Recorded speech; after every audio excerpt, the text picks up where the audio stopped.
सभी को सुप्रभात।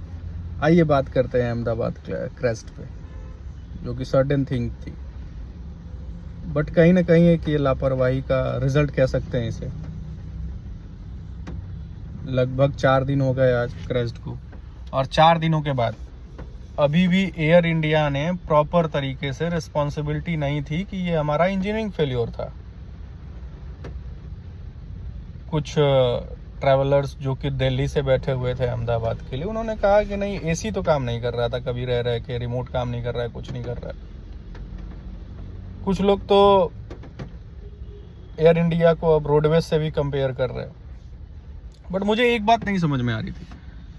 फ्लाइट टेकअप हुआ, जब ये बात सामने आई कि नहीं, फ्यूल सप्लाई में प्रॉब्लम है, फ्यूल सप्लाई नहीं हो पा रहा है, जिसकी वजह से दोनों इंजन एक साथ बंद हुआ और थ्रस्ट नहीं मिला और क्रैश हो गया। इसमें कौन रिस्पॉन्सिबल है?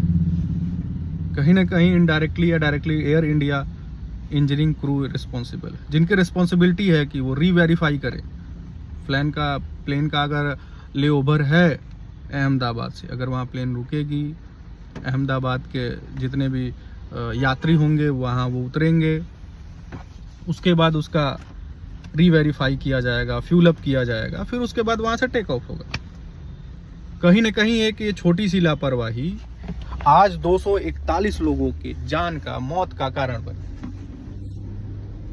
चलिए ठीक है, 141 उन बेचारों की क्या गलती थी जो हॉस्टल में बैठ के खाना खा रहे थे, डॉक्टर बनने आए थे वो लोग, उनकी फैमिली, उनके रिलेटिव्स, उनके खुद के कुछ सपने थे,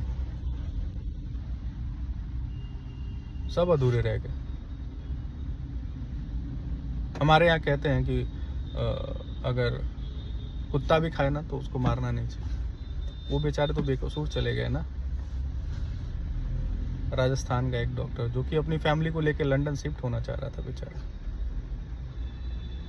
उसे ये नहीं पता था कि ये उसके लाइफ की लास्ट जर्नी होगी और लास्ट फ्लाइट होगी। बस आपके थोड़े से इनरिस्पॉन्सिबल बिहेवियर की वजह से, इनरिस्पॉन्सिबिलिटी की वजह से इतने लोग मारे गए, और आप कह रहे हैं कि 1-1 करोड़ रुपया दे के आप उन लोगों की जिंदगी वापस कर सकते हैं?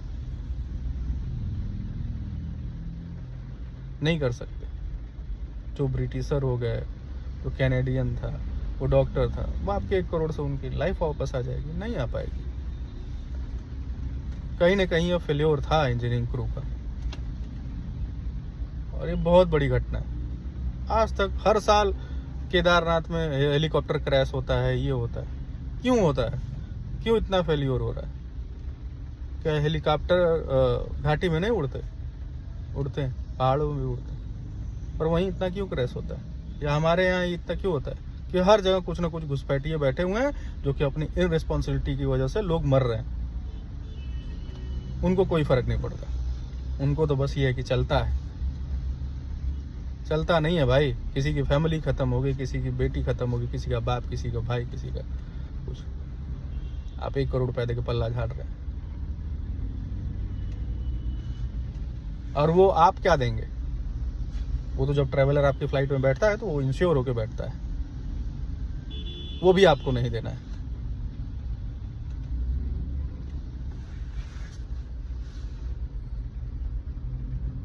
कोई तो हो जो इस चीज की रिस्पॉन्सिबिलिटी ले आगे आके कि हमारा फेल्योर था, हमारी वजह से ऐसा हुआ। कोई नहीं लेगा। किसी को किसी की जान की पड़ी नहीं है। मासूम बच्चे थे यार उसमें, छोटे छोटे।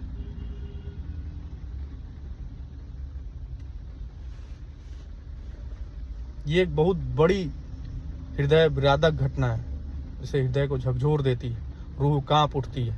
खुद को एक बार महसूस करो ना उस जलती हुई फ्लाइट में, समझ में आएगा कि आपकी इन रिस्पॉन्सिबिलिटी की वजह से क्या हो गया। You can not understand the feeling.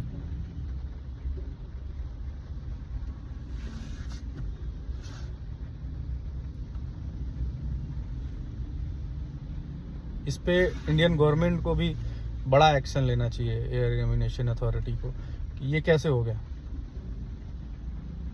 This is not normal thing. कबाड़ चला रहे हो आप एयर एविएशन, आपने लाइसेंस दे रखा है, 11 साल 12 साल से फ्लाइट उड़ रही है, आपने रूल बना रखा है गाड़ियों के लिए कि 10 साल के बाद डीजल गाड़ी नहीं चलेंगी, 15 साल के बाद पेट्रोल गाड़ी नहीं चलेंगी, तो उसके लिए भी रूल बनाइए ना सर।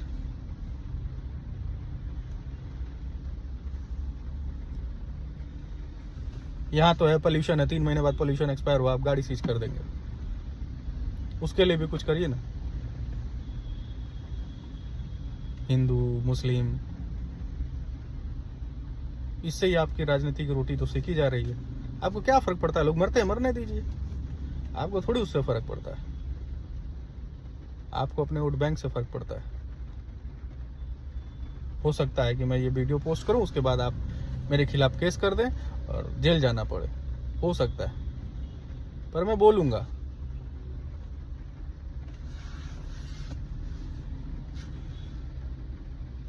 क्योंकि आज नहीं बोलूंगा तो कल लोगों को प्रॉब्लम होगी।